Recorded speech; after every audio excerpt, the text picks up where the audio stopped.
Nous sommes dans l'immobilier. Depuis, nos noms étaient traînés dans la boue, dans des panels TikTok. Approchez, mettez les cœurs. Il y a buzz, machin. Parce que les gens sont tellement aigris de beaucoup d'artistes que lorsqu'un artiste a pu se démarquer, comment faire pour lui coller une étiquette pour enfin se soulager, boire une bouteille de champagne. Oh, on a eu chaud, hein.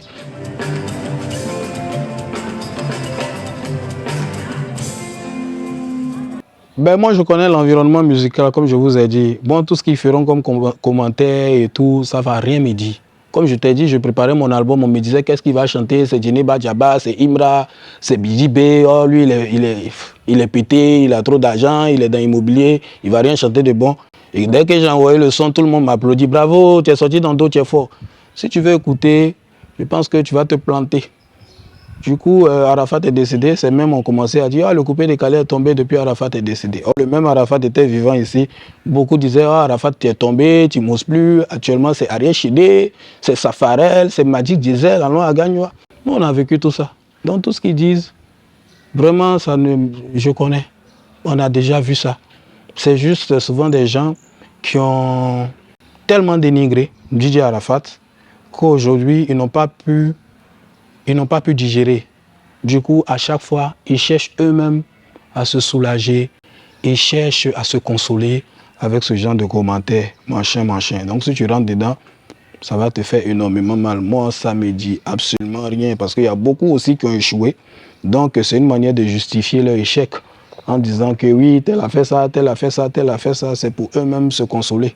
Sinon, nous, par la grâce de Dieu, Dieu nous a donné assez de succès et Dieu nous a donné beaucoup de chance. On est là, on est tranquille, quoi. Ben, l'évolution des prix des tickets, je pense que c'est en fonction aussi de l'évolution.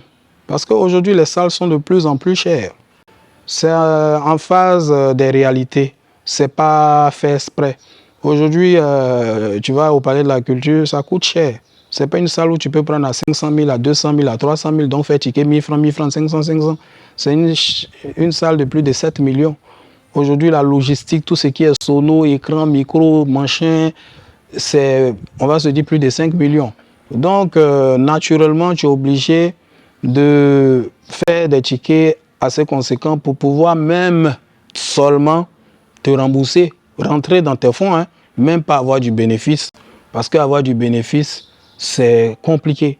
Aujourd'hui, il y a des concerts de 100 000, 200 000, 300 000, mais souvent, je te dis que le promoteur, il ne rentre même pas dans ses fonds. Vous voyez que le conseil il est rempli, machin, mais le promoteur ne gagne pas d'argent.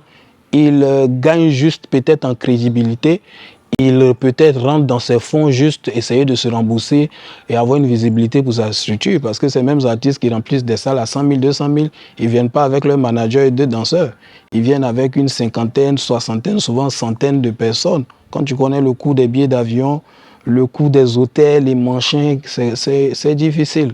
C'est difficile, il y a beaucoup qui sont derrière les écrans, ils ne connaissent pas trop les réalités, mais la musique aujourd'hui coûte énormément cher. Voilà, si vous voyez des artistes aujourd'hui qui ne réussissent pas, ce n'est pas parce qu'ils sont bêtes. Davido n'est pas intelligent que tous les artistes ivoiriens, Burna Boy n'est pas intelligent que tout le monde ici. Non, mais eux, ils gagnent tellement d'argent que même avec 10% de ce qu'ils gagnent dans son inconscience, là, les 10%, il peut réaliser des choses. Mais nous, ici, pour réaliser, il faut être un magicien. Il faut être Kidivara. Il faut qu'on te donne 100 000 et puis tu vas transformer en 2 millions. Il faut être fort, il faut se priver de beaucoup de choses. De vêtements, de sorties, de champagne, de goût. Il faut faire trop de sacrifices parce que la musique ici, ça coûte énormément cher. Et je pense que le public doit savoir. Parce que souvent, je vois des commentaires, ah, mais les tickets, c'est trop cher, machin. Mais ils ne connaissent pas les réalités. Même la confection des tickets coûte minimum 1,5 million pour un espace où tu as à peine accueilli 2 000 à 3 000 personnes. Tu ne peux pas vendre à 5 000, tu ne peux pas vendre à 10 000. C'est ça les réalités. Ben, les artistes ivoiriens ne sont pas des mendiants, c'est la réalité du moment. Comme je vous ai dit, les tickets aujourd'hui coûtent de plus en plus cher. À l'époque, les tickets c'était 5 000 ou 3 000. On te dit ticket 3 000, VIP 5 000. C'est vrai qu'à cette époque, avoir 5 000, c'était un peu difficile, mais c'était gérable. Un chauffeur de taxi, un chauffeur de baka, une tante qui vend son poulet là-bas, qui aime ton affaire quand même, pouvait grouiller, venir assister à ton concert. Bon, aujourd'hui, les salles coûtent énormément cher.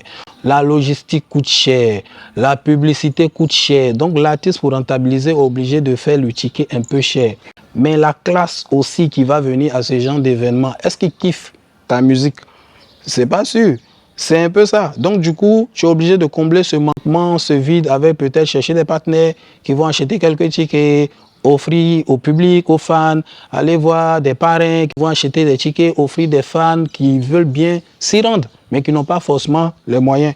Donc c'est la stratégie que certains artistes ont adoptée pour pouvoir remplir leur salle, souvent même mettre des cas à la disposition pour que d'autres viennent et tout ça, parce que c'est vrai, tu vas payer le ticket 10 000, mais après ton transport aller-retour, il faut manger un petit pain là-bas, tout ça, c'est énorme. C'est à cause des réalités du moment. Sinon, je pense que si c'était tellement simple, aucun artiste n'allait aller voir un vieux père ou un sponsor ou un parrain quand même pour l'aider dans la réussite de son événement. Souvent, les gens, ils ne savent pas beaucoup de choses. Ça se permet de cracher dans la soupe, d'insulter tout le monde. Je pense qu'il faut être dans le métier pour comprendre beaucoup de choses. Les artistes ne sont pas des mendiants. Ils s'adaptent aux réalités du moment. Je suis dans le bâtiment depuis très longtemps. Aujourd'hui, ce que les gens doivent savoir, c'est que lorsqu'il y a un succès, ça fait énormément de bruit. Mais les gens ne savent pas que derrière ce succès, il y a plusieurs années de défaites, de pleurs, d'échecs. Moi, tu vas à la police économique depuis le temps des Gbagbo. J'étais l'artiste qui avait le plus de problèmes là-bas parce que je me faisais à chaque fois arnaquer, duper, doubler. J'ai perdu beaucoup, énormément. Et par la grâce de Dieu, aujourd'hui, la mayonnaise a commencé à prendre et ça fait du bruit, machin. Mais tu ne peux pas te lever un matin, ce que les gens doivent comprendre, et puis réaliser tout ça. Il faut de l'expérience, il faut du vécu. Par la grâce de Dieu, j'ai commencé mes histoires depuis 2007.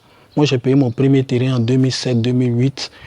Vous pouvez demander à ma maman, vous pouvez demander à la Riviera Palmeraie. Il y a un gabadrome non loin de la pharmacie du Bonheur où il y a ma photo. Il n'y a pas ma photo là-bas par hasard parce que j'étais le meilleur client de ce gabadrome et mon terrain était tout juste derrière. Mais je me suis fait duper encore parce que quand j'ai fini de payer ce terrain, je n'avais pas assez d'argent pour construire.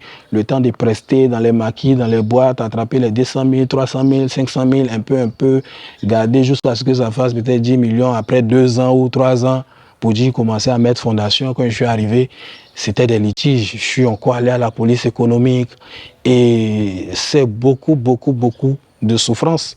Là où les autres, peut-être, on se moquait de moi, on se disait, mais toi, quand je partais à la police à chaque fois pour des plaintes, on dit, mais tu es si jeune et puis tu fais des trucs de vieux.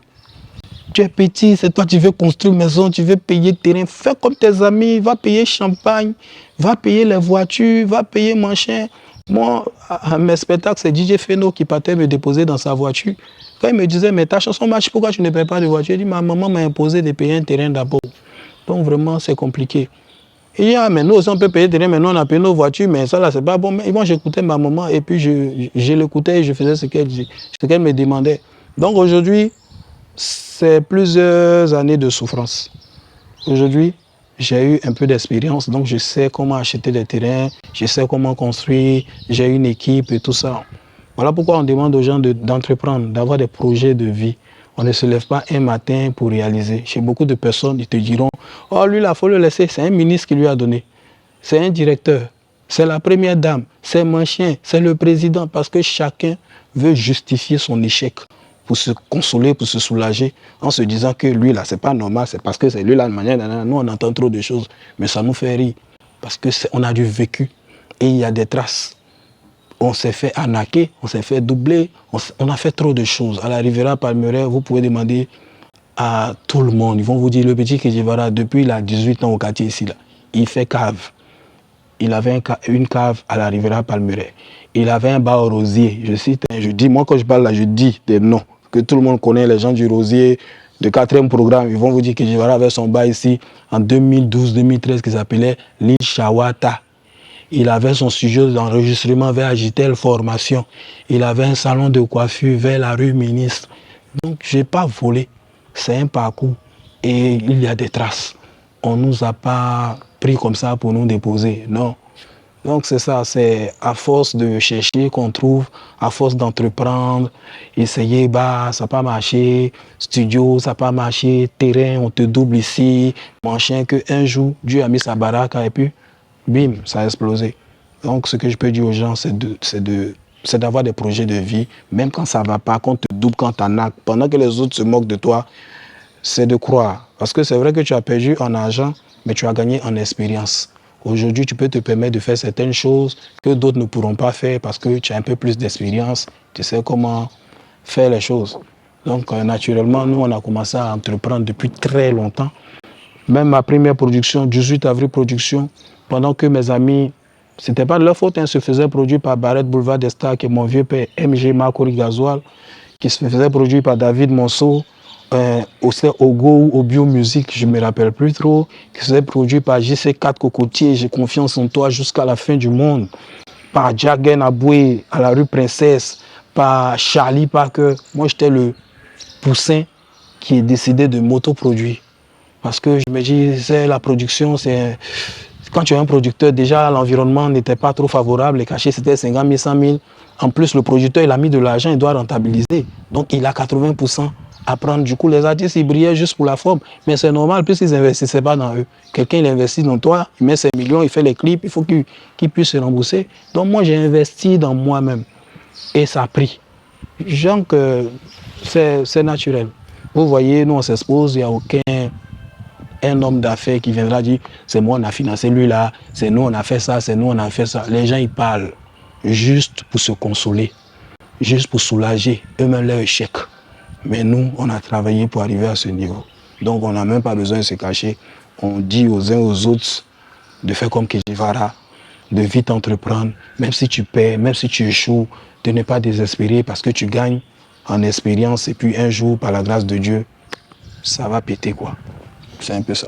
C'est pas possible, c'est pour notre propre entreprise qui s'appelle CI Habitat.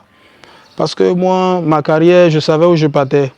Du coup, j'ai travaillé sur mon image. Je ne suis pas rentré dans les buzz, dans des clashs, machin, pour être quelqu'un d'assez fiable, quelqu'un d'assez clean, parce que je savais où je partais. Du coup, je ne peux pas me permettre même de vendre la maison d'une entreprise, machin, machin. Parce que ceux qui viennent soit acheter, soit louer, je pense qu'ils viennent pour l'image que Kejivara a montré de quelqu'un d'assez sérieux, pour l'image que Kejivara a montré de quelqu'un d'assez très honnête. Donc, s'ils partent quelque part, que je fais la promotion d'un truc que je ne connais pas le fond, et il y a un problème, c'est moi qui je serai affiché sur les réseaux sociaux. Partout, parce qu'aujourd'hui, quand tu es un artiste, c'est délicat lorsque tu fais une activité. Là où un citoyen lambda va faire son entreprise, où il y aura peut-être des petites imperfections et ça va passer crème et tout. Dès que tu es un artiste, les gens ils sont prêts à te salir parce qu'il y a beaucoup de gris. Donc du coup, on est obligé de faire très attention, de faire 10 fois plus attention que les citoyens lambda parce que nous, on est un nom. Donc on ne peut pas se permettre de faire ce genre de trucs, prendre des trucs des gens, machin, machin. On fait ce métier depuis combien d'années? Nous sommes dans l'immobilier. Depuis nos noms étaient traînés dans la boue, dans des panels TikTok, approchez, mettez les cœurs, il y a buzz, machin. Parce que les gens sont tellement aigris de beaucoup d'artistes que lorsqu'un artiste a pu se démarquer, comment faire pour lui coller une étiquette, pour enfin se soulager, boire une bouteille de champagne. Oh, on a eu chaud, hein. Ah, le gars, il est trop réussi, il y a quelque chose, forcément. Mais nous, par la grâce de Dieu, c'est tranquille, quoi. Oui, mais c'est la famille. Moi, lorsqu'un artiste m'appelle, s'il a besoin d'une résidence ou de quoi que ce soit, c'est un plaisir, vraiment un plaisir pour moi, afin qu'il puisse avoir assez de facilité. Parce qu'aujourd'hui, comme je vous ai dit, l'environnement, c'est très difficile. C'est vrai qu'on entend des sommes, de tel artiste a touché tel million, mais après, les charges sont très, très, très énormes. Du coup, c'est un plaisir pour moi d'apporter mon soutien à tel artiste s'il a besoin d'une résidence ou si je peux l'accompagner dans l'obtention d'une maison, c'est vraiment un plaisir. Et ce n'est pas seulement dans le bâtiment, même dans la musique, si on peut l'accompagner sur un événement, si moi je peux être présent avec ma femme, mes enfants dans un événement, c'est ça. Il faut être ouvert, il faut toujours accompagner. Et voilà quoi, moi c'est mon état d'esprit. Moi, je suis un très bon samaritain. C'est tout ce que j'ai voulu être. Moi, j'ai voulu servir Dieu par d'une autre manière. Aujourd'hui, beaucoup pensent que servir Dieu, c'est venir chanter Alléluia, Jésus est puissant, machin, dit, j'ai donné ma vie à Dieu. C'est pas seulement ça, servir Dieu. Servir Dieu, c'est le cœur. Peu importe ton métier, faire les choses bien et être serviable, être là, accompagner, soutenir. Et voilà quoi, moi c'est ma manière de servir Dieu parce que je veux être un bon samaritain. Parce que par la grâce de Dieu, nous avons des résidences meublées. Du coup, on a eu beaucoup de clients vu que les hôtels étaient pleins. Et ça nous a permis d'avoir un peu. Ça nous a aussi donné beaucoup de clients. Parce qu'aujourd'hui, on va se dire, la Côte d'Ivoire est une cible pour tout ce qui est investisseurs, tout ce qui est touristes et tout ça. Beaucoup veulent s'installer en Côte d'Ivoire. Ça fait que la CAN a donné beaucoup de projecteurs à la Côte d'Ivoire et beaucoup de clients ont voulu avoir une maison en Côte d'Ivoire. Et voilà quoi, que ce soit sur nos sites à Bassam, à Assini, la CAN nous a beaucoup apporté. Voilà pourquoi moi j'aime dire souvent que c'est vrai, la politique, nous on ne fait pas la politique, on n'est pas RHDP, on n'est pas PDCI, on n'est pas FPI, on n'est pas PPACI. Nous sommes Ivoiriens et on a besoin d'un bon environnement pour pouvoir quand même réaliser les choses et pour pouvoir travailler. Aujourd'hui, le président n'est pas venu nous donner de l'argent en main, mais les infrastructures qu'il a réalisées avec son gouvernement de part et autres ont impacté sur nos activités.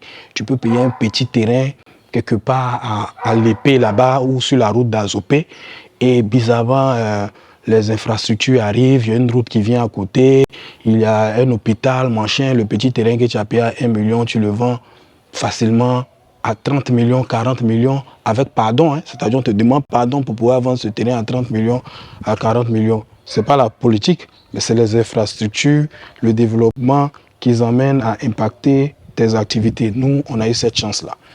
On avait des sites dans des coins très lointains où on envoyait nos amis, même artistes, ou nos amis qui nous disaient « Ah, mais qu'est-ce que vous faites ici ?» Mais ici, c'est la brousse. Moi, les gens ils se moquaient de moi. Ils se disaient « Mais qui va, c'est pas mal le piquer un jour. » Il est dans tous les gloglos, tout ce qui est brousse-forêt, on ne sait pas, il cherche quoi. Mais ce n'est pas de la politique. Le président, il développe des infrastructures. Il aurait pu ne pas développer. Il aurait pu ne pas faire parce qu'en Afrique, ici, on a beaucoup de présidents qui viennent, ils mangent, ils bouffent l'argent et puis ils ne font rien. On ne va pas t'envoyer quelque part. Il n'y a pas audit. Toi-même, tu es président, c'est toi qui fais audit sur les gens. Donc, tu peux venir, puis tu dabas et puis il n'y a rien. Mais quand même, il a fait des infrastructures, il a développé des voies, des routes, machin. Et ce développement nous a trouvé là où nous étions dans la brousse, où tout le monde se moquait de nous. Du coup, ça a impacté sur les prix et machin. Et sans nous remettre de l'argent en main propre, on a eu l'impact. Et aujourd'hui, on dit merci à tout ça, à la vie, à Dieu, parce que c'est Dieu aussi. Voilà quoi. Donc c'est un peu ça. Oh, ma femme et ma maman représentent beaucoup pour moi. C'est, on va se dire, mon compagnon de lutte, parce que je suis avec elle depuis 2012. Je ne suis pas avec ma femme en 2018, 2019. Non, je suis avec elle depuis très longtemps. Ce n'est pas évident que je sois à ce niveau, mais elle m'a aimé. Et même si je n'étais pas à ce niveau, elle allait rester à moi puisqu'elle m'a aimé comme ça. Du coup, aujourd'hui, quand je peux lui faire plaisir, je lui fais plaisir. Pareil pour ma maman, c'est elle qui m'a donné la vie. Et en plus, elle m'a donné tout ce qui est comme conseil. Et aussi, elle m'a donné la chance de chanter sur sa chanson. Ce qui n'était pas évident puisque je n'étais pas chanteur. Donc, tant que je peux lui faire plaisir, je lui ferai énormément plaisir. Je ne sais même pas qu'est-ce que je dois faire de plus. Tellement je veux, je ne sais pas. Donc, moi, c'est d'abord ça. C'est d'abord la famille. Moi, je ne suis pas le bon samaritain qui fait plaisir aux gens du dehors et puis lui-même dans sa famille, ça souffre. Non. Que ce soit ma femme, ma famille proche, ma maman et tout. Je suis là pour eux 24 heures sur 24 et 7 jours sur 7. Je ne peux jamais laisser ma famille pour aller soutenir quelqu'un du dehors. Non, c'est ma famille d'abord. Et moi, c'est mon état d'esprit. Si j'ai prévu quelque chose pour ma famille, si tu viens, il faut être qui tu veux, ça ne m'intéresse pas. Parce que la base, c'est ma famille d'abord. Voilà. Et je pense que ça surprend beaucoup de personnes quand ils voient tout ce que je fais, machin. Mais c'est parce que beaucoup n'ont pas la bonne attitude. Sinon, la bonne attitude, c'est de faire énormément plaisir à ta famille. Parce que quand je vais soutenir les événements, les concerts, avec des enveloppes et tout, les gens trouvent ça génial. Mais quand je fais un truc, ah, mais c'est trop abusé. Non. Si je peux faire 10 fois plus, je le ferai. Oui, mes enfants, en tout cas, je les aime. Raphaël, Sohan, Joao. Et que je leur donne longue vie, succès. Nous avons mis les bases. On essaie de les accompagner dans dans leur évolution, avec des conseils, tout ce qu'il faut. Et par la grâce de Dieu, ils sont dans des familles où on peut dire que rien ne leur manque. Donc à eux d'être conscients et de voir qu'ils sont chanceux parce qu'il y a beaucoup d'enfants qui n'ont pas eu la chance d'être à leur place. Et voilà quoi, tranquillement, on est autour d'eux, on apporte ce qu'on peut afin qu'ils puissent s'épanouir, grandir dans la grâce et puis la santé un jour faire ce qu'ils aiment. Oh, avec MC1, il ne faudrait pas que les gens pensent que ce soit de l'acharnement. Tu vois, moi j'ai commencé ma musique, il n'y avait pas MC1. MC1, on l'a connu, on va dire, en cours de chemin en 2012-2013. Après, en cours de chemin aussi, il a pris sa route. Donc, c'est quelqu'un qui a fait partie de notre équipe. Aujourd'hui, il n'est plus dans cette équipe, il fait sa carrière solo et on dit toujours qu'on lui souhaite bonne chance. On espère que ça puisse marcher, ça puisse exploser. Quand on voit qu'aujourd'hui le rap ivoire est au sommet, alors que tout ce qui est Maïmouna, machin, on avait commencé à l'époque avec Petit Enjaillement, quand tu connais, tu connais, au pire on n'a qu'à faire quoi. Donc c'est un peu dommage parce que c'est sa période et il est vraiment rentré en brousse, il a disparu de la circulation. On ne sait pas trop pourquoi, donc on lui souhaite beaucoup de chance, mais j'aime pas revenir dessus parce que ça devient comme de l'acharnement. Parce que les gens dans les commentaires, ils vont dire « Ah, toujours MC1 », alors que je ne fais que répondre à une question. Tu vois, les gens sont compliqués. Si tu ne réponds pas, ils vont dire « On t'a posé question, je n'ai pas répondu, tu es gonflé ». Quand tu réponds aussi, on dit « C'est de l'acharnement ». Nous, on est passé à autre chose. C'est quelqu'un qui a fait partie de l'équipe, qui n'est plus dans l'équipe. La vie continue. Bon, comme je vous disais tout à l'heure, l'environnement ici en Côte d'Ivoire demande une nouvelle vedette ou star chaque 6 mois ou chaque 1 an. C'est même pas nouveau. Il y avait le Almighty Stezo, après il y a eu d'autres artistes, il y a eu Gaba 50, il y a eu Kifno Beat, c'est rentré dans Suspect 95, après MC1, Elone, il y a eu TDB, aujourd'hui c'est Imra, c'est normal. C'est quand tu ne comprends pas, tu vas te blesser. Tu vas lutter, tu vas dépenser ton argent, tu vas te casser la tête, alors que c'est un phénomène naturel ici en Côte d'Ivoire. C'est normal. Chaque 6 mois, chaque 1 an, il y a une nouvelle star. Il y avait le Baby Sauce, Manager confirmé, son congélateur. Quand Dieu met la grâce sur toi, tu es la star, il faut profiter au maximum. Après, quand les Ivoiriens se tournent vers un autre artiste, je pense qu'il faut chercher à être stable et rejaillir à n'importe quel moment, sinon tu vas te casser la tête. Parce que l'environnement musical, c'est comme ça. Dans 1 an ou dans 6 mois, aujourd'hui on parle de Imra, qui est un petit que j'aime beaucoup, qui me donne assez de respect. Partout il me voit, il me salue, mon vieux, parce qu'à l'époque, il avait fait un featuring avec MC1 et ça s'est bien passé. Du coup, nous on est très contents. Parce qu'à l'époque, on entendait dire qu'il ne vaut rien. Je dis toujours, il n'y a pas d'artiste qui ne vaut rien. On peut te dire que tu ne vaux rien pour l'instant. Il faut toujours ajouter pour l'instant. Artiste, footballeur, même dans la vie, il n'y a pas vaut rien. Peut-être tu peux être nul pour l'instant. Mais si tu as bien travaillé, tu peux être au sommet. Et du coup, aujourd'hui, il a travaillé, c'est le travail. Quand on dit le travail paye, certains pensent que c'est une phrase comme ça. Non, c'est le travail qui paye. Aujourd'hui, toi, tu me suis, tu me filmes, tu es derrière la caméra, mais demain, tu peux être au top des tops, avoir un média qui mousse et tu me diras, on a fait une photo, c'était en telle année, machin. C'est le travail. Nous, à l'époque, on partait à Lille, voir Gervinho. On voyait Aubameyang qui était assis sur le banc, on riait, on dit, ah, petit Gabonais là même là. Il n'était pas trop fort, hein, mais il n'était pas fort pour l'instant. Après ce même Aubameyang, il a fait quoi? Arsenal, il a fait quoi? Chelsea, il a fait Barça. Il n'y a pas de nul, que ce soit dans le football ou dans la vie. Tu peux être nul pour une période. Mais après, si tu as travaillé, tu peux être fort. Parce que les forts d'aujourd'hui ne seront pas forcément les forts de demain. Les nuls d'aujourd'hui ne seront pas forcément les nuls de demain. Donc, c'est l'environnement. Chacun a son temps, qu'il profite.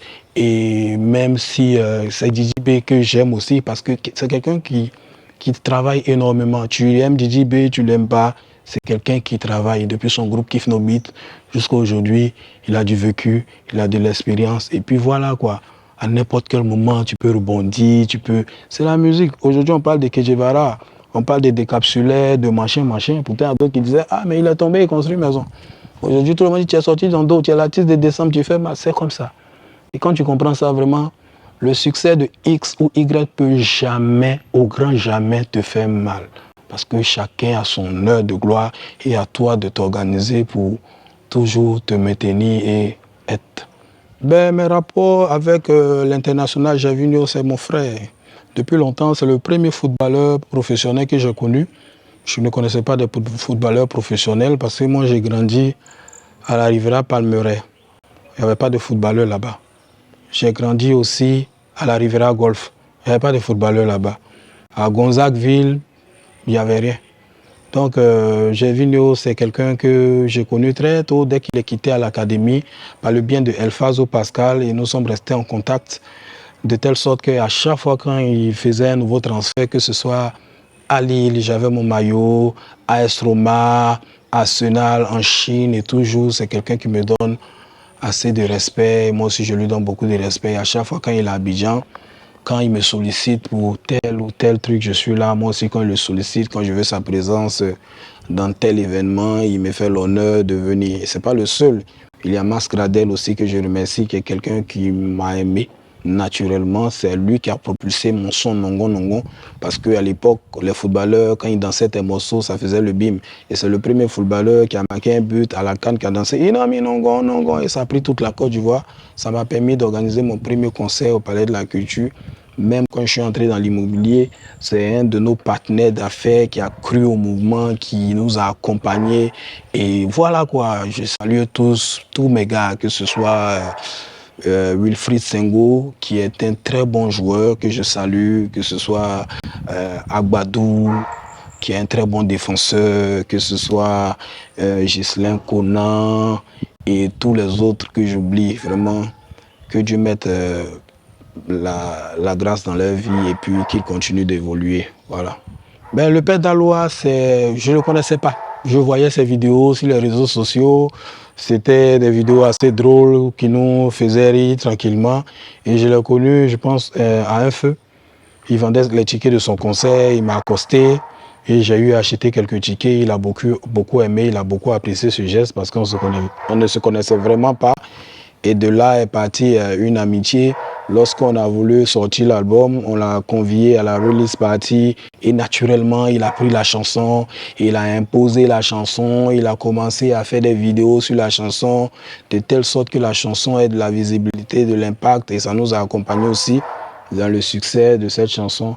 Il n'est pas le seul, il y a plusieurs influenceurs, vraiment que ce soit le petit Steven et son groupe, vraiment qui nous ont accompagnés et nous faisons chemin ensemble parce qu'ils accompagnent l'album de Que Guevara et la communication de Que Guevara sur les réseaux sociaux et toutes les plateformes. Moi ici à Angrechou, vous pouvez demander, je me promène à pied pour aller sur nos différents chantiers.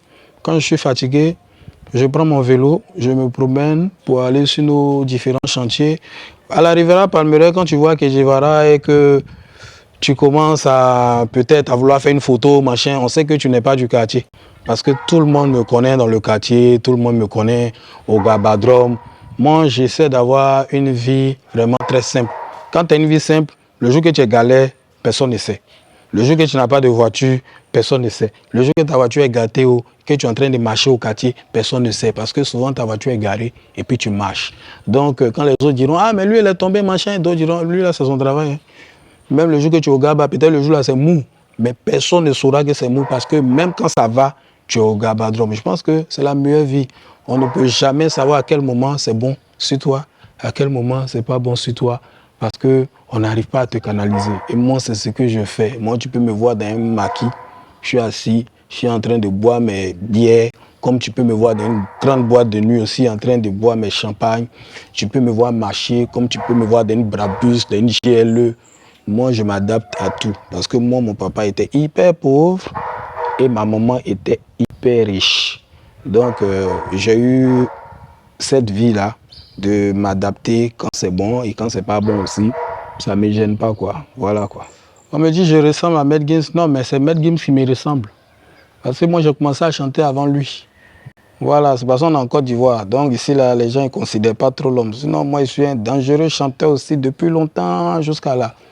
Donc voilà, je prends ça comme un compliment parce que c'est quelqu'un que j'aime bien. C'est quelqu'un qui fait de la très bonne musique. Et aussi quelqu'un que j'ai rencontré à plusieurs reprises, qui est très cool et bien. Donc voilà, mais retenez que c'est pas moi qui ressemble à Maître Gims, c'est Maître Gims qui me ressemble. Donc si vous le voyez, dites que tu ressembles à KG, voilà. Tout ce qu'on demande à Dieu, c'est la santé. Moi, tout ce que je demande à Dieu, c'est la santé. Parce que la grâce et la santé et la grâce. Après, tout ce qui est développement, tout ce qui est projet, sans santé, là, tu ne peux pas avoir tout ça. Donc tout ce qu'on demande à Dieu, nous, en tout cas nous, dans notre vie, dans notre famille, là, c'est la santé et la grâce. Le reste, là, nous, on gère, ça se passe. Merci à People, merci à vous. On voit vos vidéos, félicitations à vous. Vous avez du très bon contenu. Et big up à mon vieux père Guillaume Vergès, avec qui j'ai fait un peu Paname, avec Joss Benjos, la grande famille, et Brice Quadio, tous les gars en Bengue. On est ensemble et puis ça nous fait énormément plaisir. Allez, DJ Kejivara.